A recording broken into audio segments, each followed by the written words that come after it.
आज के समय अगर आपको किसी को मैसेज भेजना हो तो आप बड़ी ही आसानी से उसे अपना मैसेज भेज सकते हो। बस आपको अपना स्मार्टफोन उठाना है और मैसेज या कॉल के जरिए सेकंड भर में अपनी बातों को किसी दूसरे तक आसानी से पहुंचा सकते हो। लेकिन जब मोबाइल फोन और कम्युनिकेशन नेटवर्क नहीं थे तब लोगों को अपना संदेश किसी दूसरे तक पहुंचाने में कई दिनों का वक्त लगता था।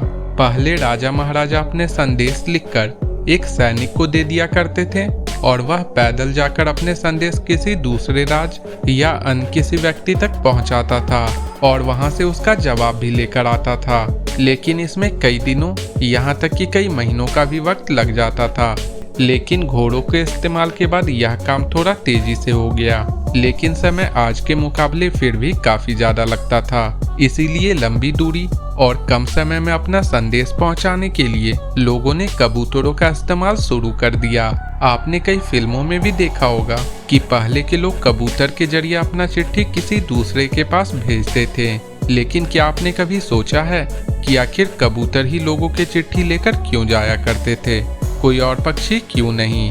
अगर नहीं आपको पता तो आइए आज के इस वीडियो में हम इसी के बारे में जानते हैं। दरअसल कबूतरों के पैटर्न और चाल को अध्ययन करते समय यह देखा गया कि उनके पास दिशाओं को याद रखने की एक अद्भुत समझ होती है।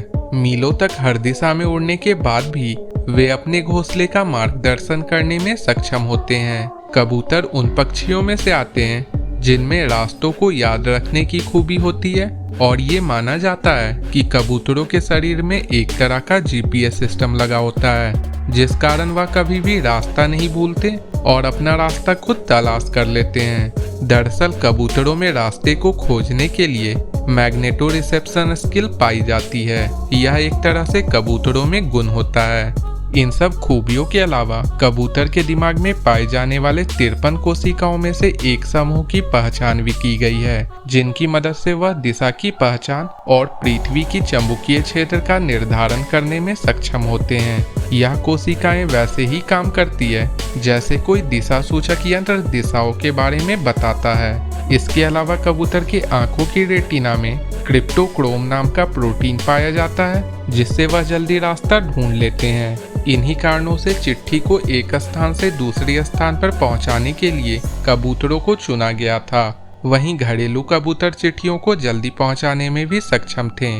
तो उम्मीद है दोस्तों आपको पता चल गया होगा कि पहले के समय में आखिर कबूतर ही चिट्ठी क्यों पहुंचाते थे।